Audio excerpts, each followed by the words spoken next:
naniniwala ka kay Justin. Eh kung ano nung trip nun dito sa isla. Di na ako magtataka kung pati treasure hunting eh naisip na nun. Hindi rin ako makapaniwala sa simula. Pero kung iisipin mo kasi pwede talagang totoo eh. Okay, sige. Kung totoo may kayamanan, hindi ba dapat sinabi sa atin ni Papa yun? Eh paano kung yun yung continuation ng sasabihin niya sa video? Tapos naputol lang. Pero tama si Kuya Gio eh. Bakit si Justin ang may alam ng tungkol sa kayamanan dito sa hotel? Bakit hindi tayo? Kasi tayo yung anak ng totoong may-ari ng hotel, di ba? Fine. Kinuwento nila yun na may iniimbestigahan siyang tao. Si Sandro Soliman.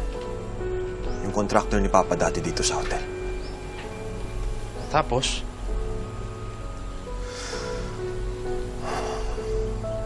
A few months ago, nakita niyang papatayin ng Sandro sina Papa at Tito Fred. Kuya, ibang usapan na yan sinasabi mo.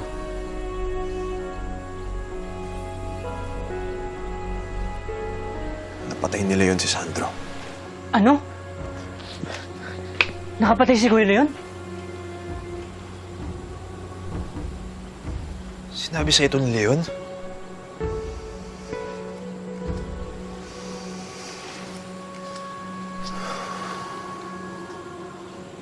Nakita niya mismo na papatayin ng taong yun sina Papa at Tito Fred. Kaya sinagasaan niya siya. Matagal na nagsususpecha si Leon na hindi nagpatayan ng mga tatay natin dahil alam niyang may nangyari noon na pwedeng pagmulan ng lahat. Yung Sandro. Pero anong kinalaman niya sa kayamanan? Si Justin. Sabi ni Justin na kausap niya yung anak ni Sandro. Yung anak mismo ang nagsabi tungkol sa kayamanan at sa involvement ng tatay niya. At naniniwala sila sa anak ng mamamatay tao? Gio, pwede ba? Alam kong mahirap paniwalaan but that's not even the worst part sa lahat ng nalaman ko.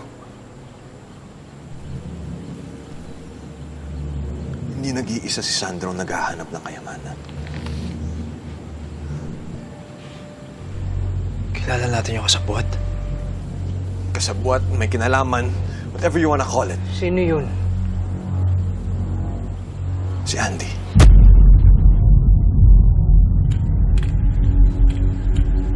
Si Tito Andy Arellano nila Luna.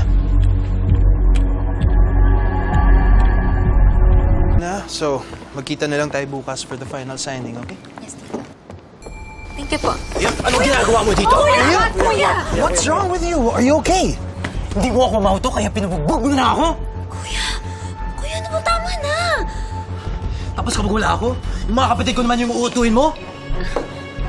Leon, what are you saying, huh? Can we talk about this in private? Alam ko ang mga ginagawa mo. Masama kang tao! Kuya, ano bang nangyayari sa'yo? Sige nga, sabihin mo ngayon bakit ka ba galit na galit kay Tito Andy? You know what? Go on, son. Tell them. Actually, tell us.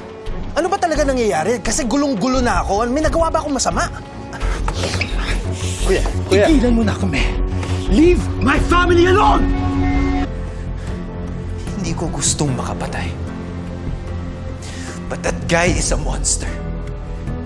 Kung hindi ko siya napatay, kung hindi ko nagawa yun, si Dad ang mapapatay. What? Sino yun? Si Sandro Soliman.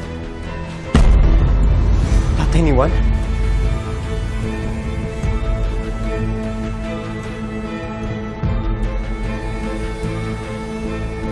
Kaya ka ba sinusundan ni Juan? Siguro. Pero sabi ni Dad na inayos na nila lahat ni Tito Michael. Hindi ako dapat magsalita. Nakalimutan ko na lahat na nangyari. At nagawa mong itago lahat ng yun sa amin, Kuya?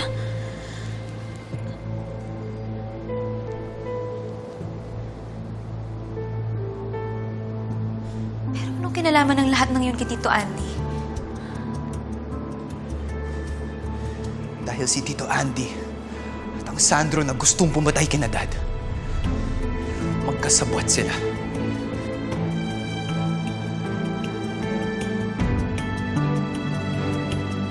Pero intensyon nila para gawin yun, kuya? Sa maniwala kayo o hindi, may pinaniniwala ang kayamanan na nakatago sa Hotel 88.